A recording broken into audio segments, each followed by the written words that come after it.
میرا دل کرتا ہے کہ میں یہ حدیث نا لوگوں کی روحوں تک اتار دوں۔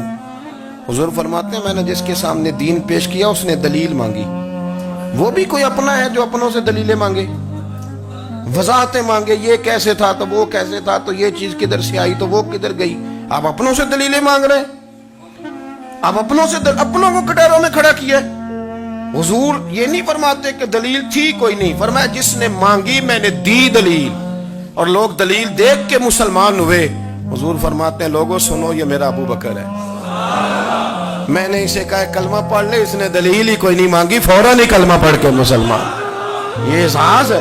یہاں تو تھک گئے لوگ اپنوں کو دلیلیں دیتے، وہ جی ویسے کیسے تھا تو ایک بندہ یہ کہہ رہا تھا تو دوسرا، کہنے دے جو دنیا کہتی ہے، تو اپنی بات کر، تو بتا تو کیا کہتا ہے، اپنی رائے بیان کر، تیرا نظریہ کیا ہے، تیرا ذوق کیا، تو چھوڑ لوگ کیا کہتے ہیں، اپنی بات کر۔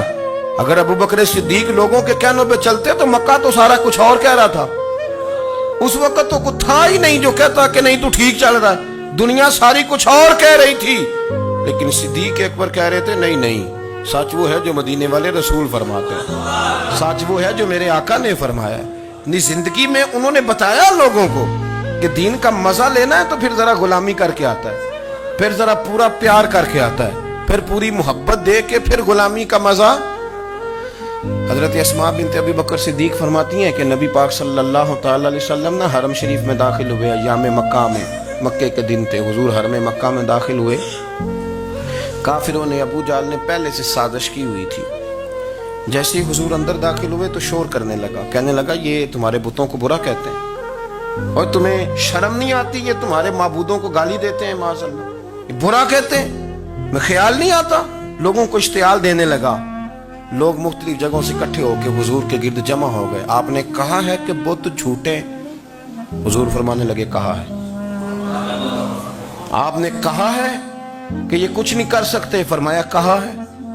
آپ نے کہا ہے یہ کوئی نفع نقصان نہیں دیتے، حضور فرمانے لگے کہا ہے۔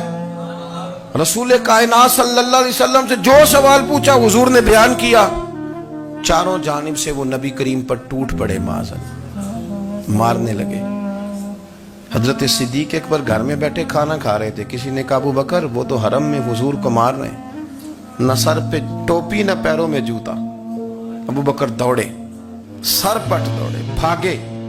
حضور زمین پہ لیٹے ہوئے تھے، وہ تکلیف دے رہے تھے۔ حضرت صدیق اکبر نے 2 کو پکڑ کے ادھر پھینکا، 4 کو ادھر پھینکا، 5 کو ادھر پھینکا، ایک جملہ بار بار زبان سے کہتے، ظالمو انہیں مارتے ہو جو تمہاری نجات کا سامان لے کے آئے، انہیں تکلیف دیتے ہو جو کہتے ہیں اللہ میرا رب ہے، انہیں مارتے ہو، شرم نہیں آتی۔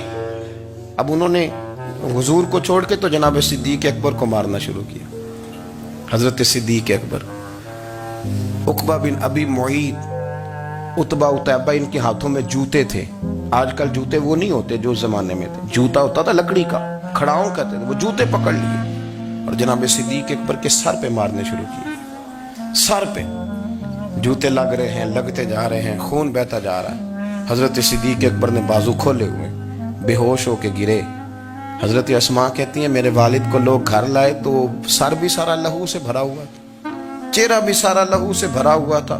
عشق تے اگ دوویں ایک برابر، عشق تے اگ دوویں، عشق تے اگ دوویں ایک برابر، پر عشق دا سیک ودھیرا، اگ تے ساڑے ککھ تے کانے، عشق ساڑے تن میرا، اگ دا دارو می تے پانی، کوئی دسے ہاں پلا عشق دا دارو کیڑا، سجنا اتھے کچھ نہیں بچتا جتھے عشق ہوراں دا ڈیرا۔ حضرت صدیق اکبر کو گھر لائے تو لہو لہان ہے سارا وجود، خون بہ رہا۔ جناب اسماء کہتی ہے میں نے سر پہ ہاتھ رکھا، دیکھوں کہاں کہاں میرے والد کو، میں رو رہی ہوں، میں نے سر پہ ہاتھ رکھا تو کہتی ہیں بال بھی میرے ہاتھ میں آ گئے اور سر سے چمڑی بھی اتر کے میرے ہاتھ میں آ گئی، گوشت بھی سر سے اترنے لگا، سارا سر ان کا مار مار کے انہوں نے نازک بنا دیا، نرم کر دیا۔ آپ فرماتی ہیں وہ بے ہوش تھے، ہم ان کے منہ میں دودھ ڈالتے تھے، لیکن وہ جب بھی آنکھ کھولتے تھے تو زبان پر ایک ہی لفظ تھا، ظالمو انہیں مارتے ہو جو تمہیں کہتے ہیں میں اللہ کا رسول بن کے آیا، انہیں مارتے ہو۔ اس ترتیب سے رسول اللہ کی غلامی کی، اس رنگ میں نبی پاک سے پیار کیا، نبی پاک کے حصے کے زخم اپنے سینے اور دل پر برداشت کیے۔ اس لیے تو میرے کریم نے فرمایا تھا لوگوں سن لو میرے ساتھ جس نے بھی نیکی کی میں نے بدلہ دے دیا ہے. میں نے ابو بکر کو نہیں دیا. میں ابو بکر کا ہاتھ پکڑ کے اللہ کی بارگاہ میں لے جاؤں گا. میں کہوں گا مالک اس نے بڑی نیکیاں کی ہیں تو ہی اسے اجر عطا فرما. میں لے کے جاؤں گا کہوں گا اے اللہ تو دے اسے اجر. اس نے بڑی نیکی کی, اس نے بڑا پیار کیا, اس نے میرے ساتھ بڑی محبت کی, اس نے بڑی غلامی.